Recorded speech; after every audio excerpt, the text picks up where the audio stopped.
The next topic we're going to discuss on Boxing Bros is the press conference for Fury Wilder 3 is scheduled for Tuesday, June 15th. That's right. This coming Tuesday is the official press conference and announcement of Tyson Fury versus Deontay Wilder 3. And I want to know, fellas, on a scale of 1 to 10, how interested are you in this press conference? Starting off with Trill Dollar Bill.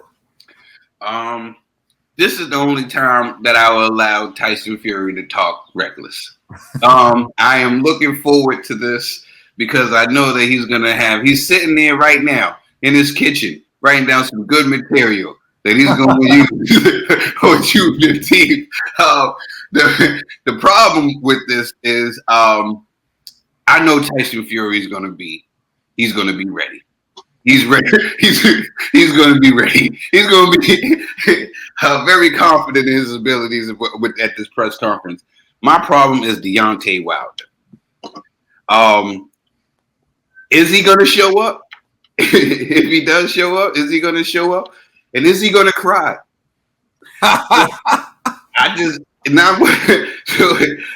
want to know what's going to happen. I want to know is Deontay Wilder going to show up, and is he going to be able to take the banter from Tyson Fury and be able to deliver it back? So yeah, I'm looking forward. I just want to see how both guys react to each other. And it's the first time these guys have been able to see each other face to face in a while, especially after all the wild accusations and all the trash talk. So yeah, I'm looking forward. All right, Conspiracy. I mean, I am looking forward to the press conference. But honestly, I don't want Wilder to go. You know what I mean? Because how you confident you don't want him to go to the press conference? Listen, I understand. Come on, man. Everyone has their strengths and their weaknesses. Wilder, we know he don't have the gift of gab, so that's just a free for all for Tyson. He got King Malik now. Hey man, maybe Malik can help him out with the trash talking, but these press conferences, man, it's not gonna. Wilder's just not witty enough, you know. And I already know Wilder's gonna start talking about, Glovegate, Watergate. He's gonna talk about all this stuff, man, that I feel like it's gonna take away from people supporting him. He ain't gonna talk about it. Fury gonna talk about it. Either which way, Wilder's gonna confirm everything, at that press conference. You did blah, blah, blah, to me. And I'm like, yo, fam, don't do that. And what I do not want to see from you, Wilder, my brother, do not bring up no Juneteenth during this press conference. You know what I mean? I know it's June 15th, but June 19th is around the corner. Don't bring up that pro-black stuff like you did before. Stop it, bro. Just please don't. Listen, if you show up, just sit there and take them punches, bro. Do not front like you a Civil War veteran. Do not talk about all the ancestors or going to knock out type. Don't do none of that, man.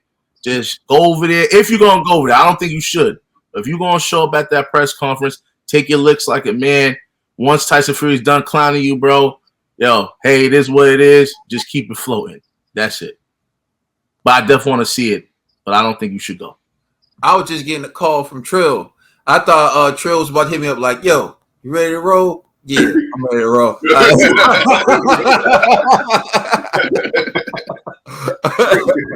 All right, Nick. All right, man. Listen, I've been saying this for the longest. This press conference is going to be the downfall of Deontay Wilder. There's nothing he can say or do to get inside to intimidate Tyson Fury. Tyson Fury is looking at Deontay Wilder like he's a little bee.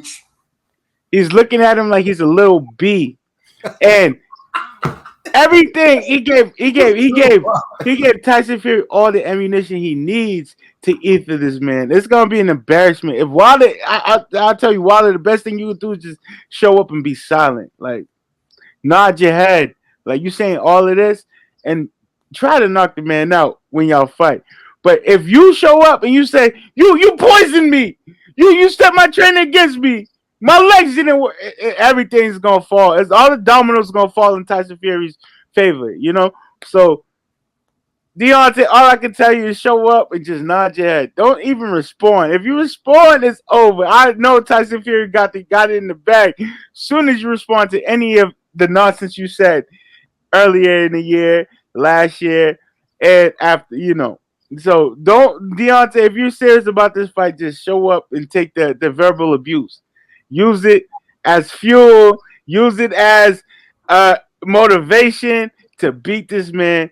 But if you say anything, if you respond to anything, it's over. Tyson Fury is moving he's grabbing the U-Haul and moving back into your head, and it's over.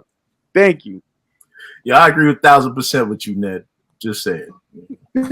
Thank you, G. So for me, I am 10 out of 10 interested in this press conference. Doesn't mean that I'll watch it live, but when I have the chance, I'm definitely going to watch and view the clips and everything, because this is the first thing that's going to show me what Deontay Wilder's really about. Because you can say all the stuff about Tyson Fury, but when he's not around, you can say all the stuff to your people. But when he's in front of you and he's there and he's hearing it and he's saying something, that's when you're going to get the real feelings. See, I was telling G this in the gym, and this is what I believe. Like, one of the things is, for me, I had to learn how to shoot a jump shot. And I would put all the practice in. And in practice, I would be hitting jumpers. And then I would play in some games with, like, people, and I would hit jumpers.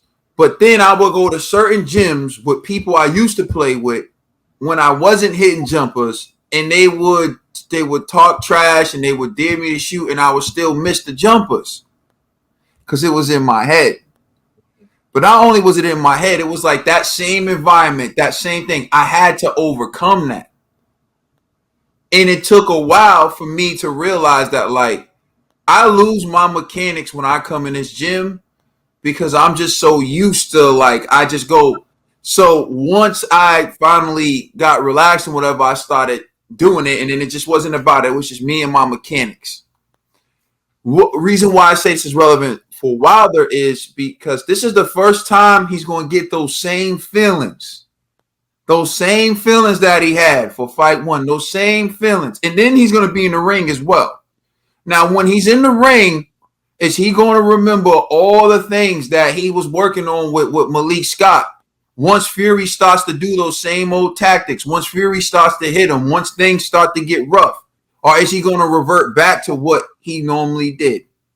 For me, this is the first sign that he can change, because if he handles this press conference better than he handled the other press conferences, I would say, okay, we may be seeing a different guy. But if he gets roped right back into all the back and forth, if he starts spewing this Glovegate stuff, he's finito in my eyes. So this is very important for me, because this is going to show me his mental. This is going to show me his mindset. And if he's the same guy at the press conferences, to me, he's going to be the same guy in the ring. Because once it goes, his mental and his mind is already in the fact that he's still on this Glovegate stuff, to me, is a huge detriment, and one of the main reasons why I don't think he's going to beat Fury, because he's not accepting the fact that Fury was good enough to beat him in that second fight. He thinks it was all these gimmicks. So what happens when you get punched by Fury and it still feels the same? So because he did say in one of the interviews, oh, he can't punch, he got pillow fists. And I'm like, I just saw him beat you around the ring, brother. And you still call him pillow fist. So it's like, are you thinking that when you go into the third fight, he's not going to be able to punch again? Because if that's what you're banking on, you're going to go out faster. So with all that being said, I say this. How he behaves in the press conference is going to tell me a lot about his mental makeup, and if his mentality and if the psychological damage has been repaired to somewhat that he could succeed in the third fight with Tyson Fury. Yeah. You're absolutely right, brother. I know some fighters that wish they had those pillow fists that Tyson Fury had. Brother Dusters.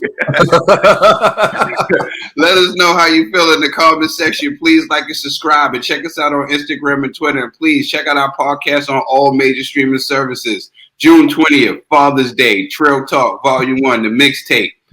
Thank you, guys. It's the Boxing Bros. You're welcome. You're all welcome.